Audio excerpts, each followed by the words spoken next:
lovers, both beginning and advanced. I'm Angelie over here in the Shinar's classroom, coming at you with a new houseplant series video today.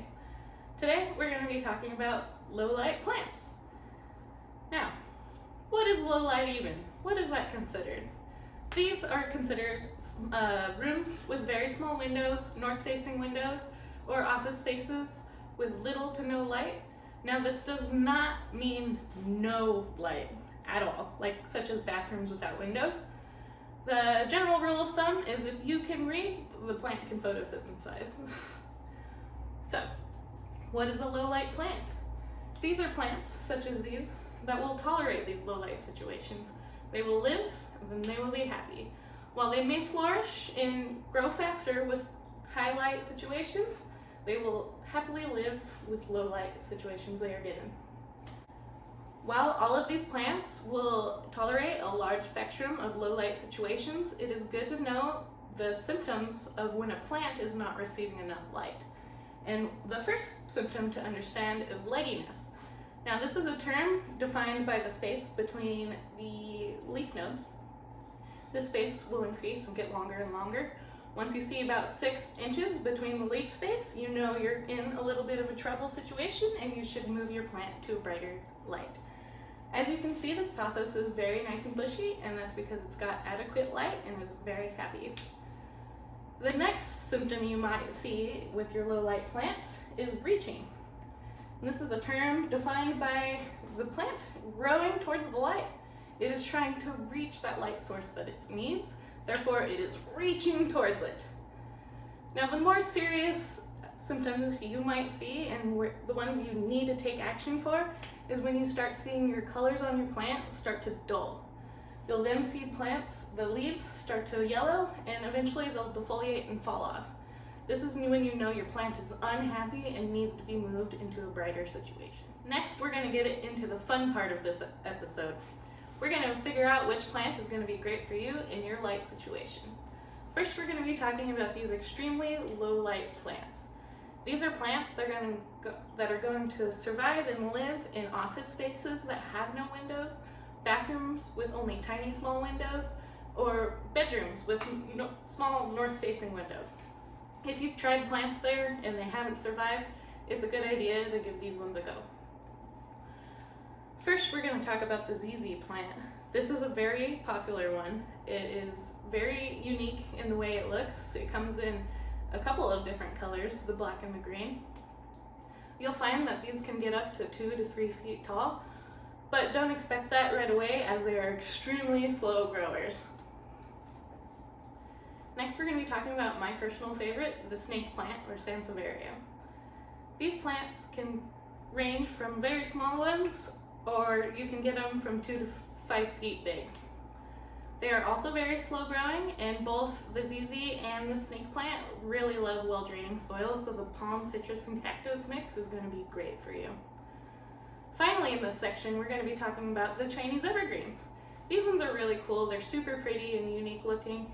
You'll find them in the middle of the depths of cruise ships, so they are very tolerant of those low light situations. They're a very good go-to for you.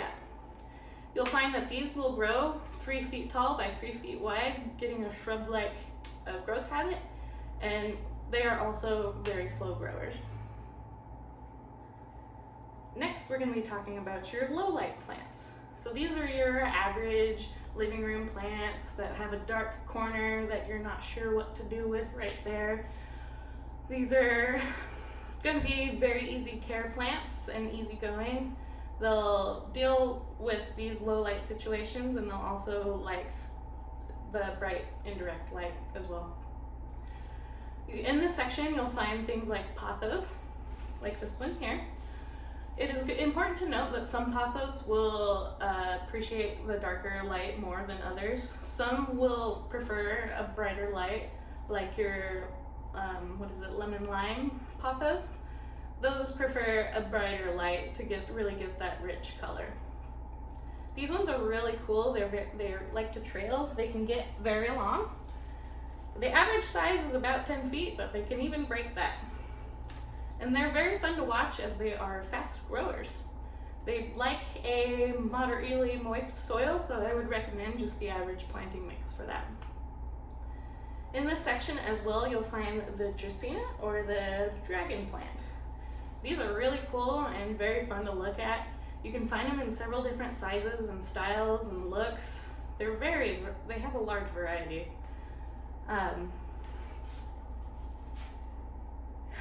These ones we'll get in many different sizes. You'll find the ones here at Chenard's. We have them from 2 feet tall, and then you can see them as big as 6 feet tall. You're going to want to get the size that you generally want with these ones because they are slow growers as well. You'll be waiting a while on them. The last section of plants we're going to be talking about is your moderately low light plants. These ones are going to want just a little bit more light. They're going to want your west facing windows, your kitchens, maybe near the fridge, or your foyer that has 1 or 2 windows in it. They're going to handle those moderately low lights. However, they're not going to be happy in your extremely low light situations like your ZZs and your snakes can. Additionally, they're not going to want that direct light on their foliage, so you're going to want to find a happy medium in between. These plants include things like spider plants, which is an easy, foolproof plant that everyone loves. These spider plants are considered medium to fast growers, and you'll find them usually around 2 feet tall and wide. They're very good for hanging baskets and propagating to share with your friends. Next, we're going to be talking about these Neanderthal Palms, which are also called Parlor Palms. They're really great for cats. Cats love to eat them. You can find them from anywhere from the 2-inch pots that are very small, and they can get up to 6 feet tall. While they are slow growers, they are very prolific. Next, we're going to be talking about your peace lilies. These ones are very popular around Easter time, as they have very beautiful little white blooms on them. They are not pet friendly, so that's a good thing to remember. They can see about 2 to 3 feet tall, and they are moderate growers, so you're going to be able to see some light on them. And while they can tolerate a little bit more of a low light situation than most of these other ones, you're going to want them to be in a little bit of a brighter light situation so that they can throw off those blooms. Next, we're going to be talking about prayer plants. These are a big popular plant around here. We sell a lot of them. You can see these growing about 1.5 feet tall and wide. They're medium, moderate growers. And you can see them move throughout the day. They get their name as they move throughout the time of the day into like a praying motion. Next, we're going to be talking about Hoyas. These ones are a lot of fun. Their flowers are extremely gorgeous, and there are so many different types of them. They look so different, you almost wouldn't even consider one the same as the other. They're so different, so beautiful, you can't go wrong with them. We put them in this section as they are extremely slow growers, and they need that little bit extra light to really push that growth and for them to be extremely happy. You can find these up to 20 feet long. While they are extremely slow growers, those 20 feet long plants, they're going to be a little more expensive. So you might need to start with a smaller Hoya. Lastly, we're going to be talking about holiday cactuses, very popular right now in the Christmas season. These come in a variety of different flowers.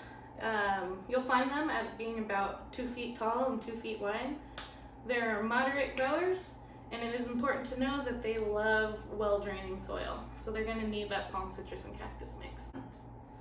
Well, that's all that I have for you today, but now that you understand these plants in a low-light context, I'd like to pass you off over to my fellow houseplant lover, Camille, who can tell you a little bit more about fun facts about each of these plants. Hey guys, Camille here from Chenard's. Usually you'll see me in a beekeeping setting, but today I'm here to talk to you about some of my favorite low-light houseplants. Alright, so the first houseplant I'd like to talk about today is your Christmas cactus. A lot of people call them Christmas cactus as an all-around term, but there's actually 3 different varieties we've got out here. The variety I'm holding right here, you'll notice that the leaves have got kind of teeth on them, and they're going to be pretty different from your other 2 cacti. This is a Thanksgiving cactus right here. There's also a Christmas cactus and an Easter cactus. cactus, and they're pretty easy to identify based on their actual flowers. Both the Christmas cactus and the Easter cactus are going to have very rounded leaves. They're not going to have the teeth that you see here on these leaves. The flowers on the Christmas cactus are going to resemble your Thanksgiving cactus, and they're going to be really long, delicate flowers. Whereas on your Easter cactus, you're going to have kind of spiked flowers, more like almost like a daisy. So definitely check out our Christmas cactus, our Thanksgiving cactus, and our Easter cactus. We usually have them blooming around the seasons themselves, which is why they're called Thanksgiving, Christmas, and Easter cactus. All right, the next houseplant I'd like to go over is the Pathos. We mentioned it a little bit before, but certain Pathos are going to be better in low light situations than others. Definitely stay away from your neon Pathos. It's going to be a really bright color, and it's going to have harder time photosynthesizing in those dark corners. If you're looking for the lowest of light Pathos, stick with your Marble Queen Pathos here, your Golden Pathos, and your full-on jade Pathos. Something to think about when you're looking at your variegated Pathos, like your Marble Queen here. They may lose some of their variegation in the low light setting, but they should still grow pretty well. Cool thing about losing their variegation is they might not lose it all the way, and you may end up with a half moon. So instead of having this nice speckly color here, you're going to have half full green and half full white, which is a pretty cool effect sometimes. The Silver Splash here, not technically a Pathos, but it looks enough like one that a lot of people just call it a Pathos anyhow. It's a little bit more finicky than other Pathos, but it can still tolerate low light situations. For instance, mine is quite a bit larger than your average. It's about 22 feet long right now, and I have it in a corner away from a west-facing window, but I have the vines coming down from the plant and actually encircling the window. So the vines themselves are getting a lot more light than the leaves in the pot. And so I keep it quite happy that way. All right, next up is the spider plant. This is a really awesome plant because it's really easy to propagate, and you can give it to all of your friends and family. It makes an excellent Christmas present as well. There are a couple different ways to propagate the spider plant. As you can tell, there's already quite a few viable babies on this one here. You can actually plant them into a pot with soil and leave them next to the mother until the roots are fully grown, because during that time, you're going to have the babies being fed from the mother. You're not going to have to rely solely on roots that haven't developed fully. Another thing you can do is you can snip the branch off, and you can plant these individually in either water and wait for the roots to develop, or directly in soil. Just be careful not to overwater, because as you can tell, you don't have a whole lot of root mass on here yet. All right, and I think that's all we have for you today. Thanks for joining us, and we will see you next time.